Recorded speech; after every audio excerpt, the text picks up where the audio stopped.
Hello, and thank you for stopping by. Today I'm going to show you how I do a leak down test on this lawnmower engine. In the previous video, I showed the procedures that I've done to check why this engine isn't running. I noticed that the compression is pretty weak on here, and we're going to do a leak down test to see where we're losing compression. All right, a couple of things before we get started. This right here is not a leak down tester. It's for a compression tester. It has one gauge. I'm not going to be using this gauge. A leak down tester has two gauges. Shows you how much pressure went into the unit.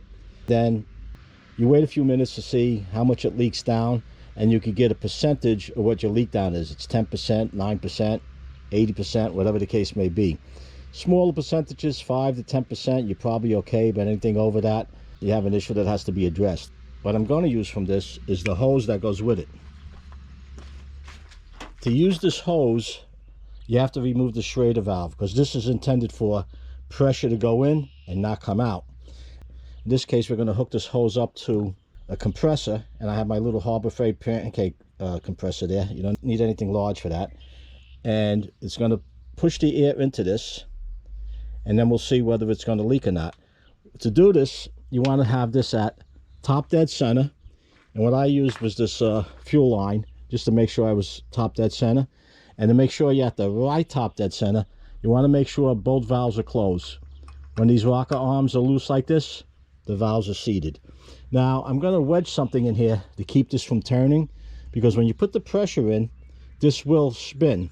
A couple of things you could do. You could use vice grips on the shaft going down. I'm going to wedge something in between the fins on the flywheel and this opening. Okay, so let me get the Schrader valve out, hook up the compressor, and we'll get started. Okay, I have it hooked up. What I did was just to release the valve, and what I'm using is the flywheel brake to keep it in place. I don't know if that'll hold, we'll see.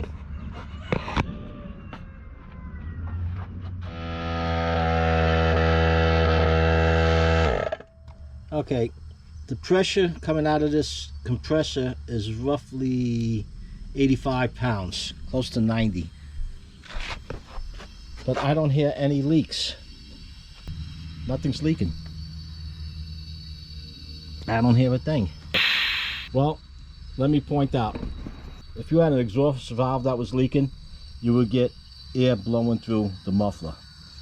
If you had an intake valve that was leaking, air would be blowing through the carburetor. If the head gasket was shot, you would hear air coming out of here, or if you opened up the oil chute, air would be coming out through that. But I don't hear anything. I'm going to release that bail and see what happens.